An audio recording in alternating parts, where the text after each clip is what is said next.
அண்மை செய்திகளை பார்த்து வருகிறோம். திருவண்ணாமலை மாவட்டம் செய்யாறு ஆற்றில் வெள்ளப்பெருக்கானது ஏற்பட்டிருக்கிறது. அது தொடர்பான காட்சிகளை பார்த்து வருகிறோம். முழு விவரங்களோடு இணைகிறார் எமது செய்தியாளர் சசிகுமார். அவரிடம் பேசலாம். வணக்கம் சசிகுமார். தற்போது திருவண்ணாமலை மாவட்டத்தில் இந்த வெள்ளப்பெருக்கு ஏற்பட்டிருக்கக்கூடிய காட்சிகளை நாம் பார்த்து வருகிறோம். அந்த பகுதி மக்களுக்கு என்ன மாதிரியான எச்சரிக்கைகள் விடுக்கப்பட்டிருக்கின்றன? முழு விவரம். திருவண்ணாமலை மாவட்டம் புயல் காரணமாக மாவட்டத்தில் பெய்த மழையால் செய்யாறு ஆற்றில் மழை வெள்ளமானது இரு கரையையும் தொட்டவாறு பெருக்கெடுத்து ஓடக்கூடிய சூழ்நிலையில் கண்டரை தடுப்பணையை தாண்டி வினாடிக்கு 25,000 கன அடி நீர் செல்வதனால் ஆற்றில் இறங்கி குளிக்கவோ கரையோரம் நின்று செல்ஃபி எடுக்கவோ கூடாது என காவல்துறை சார்பில் எச்சரிக்கை விடுக்கப்பட்டுள்ளது.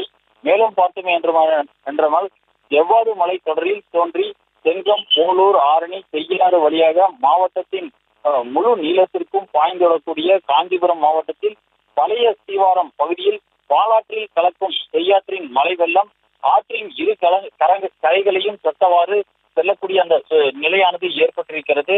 எவ்வாறு மலையிலிருந்து பீமனாறு, மிருகண்டா நதி ஆகிய துணை ஆறுகள் மற்றும் செண்பகத்தோப்பு அணையிலிருந்து வரும் கமண்டல நாகநதி என்னும் துணை ஆறு அமிர்தியில் உருவாகி வரும் அந்த ஆறு என அனைத்து ஆறுகளிலும் தற்போது நீரானது அதிக அளவில் பெருக்கெடுத்து ஓடக்கூடிய அந்த சூழ்நிலையானது ஏற்பட்டிருக்கிறது. மேலும் இந்த ஆற்றில் அதிக அளவில் தண்ணீர் செல்வதனால் அந்த பகுதிகளில் நின்று பொதுமக்கள் செல்ஃபி எடுப்பதோ அல்லது குளிக்கவோ செல்ல வேண்டாம் என்ற ஒரு அறிவுறுத்தலானது காவல்துறை சார்பில் சொல்லப்பட்டிருக்கிறது.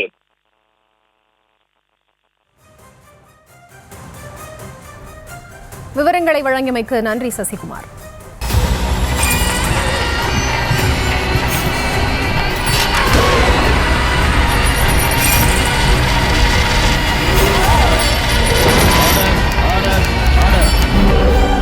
குற்றங்களின் மறுபரிமாணம் நிகழ்தகவு நமது நியூஸ் தமிழ் தொலைக்காட்சியில் விரைவில்.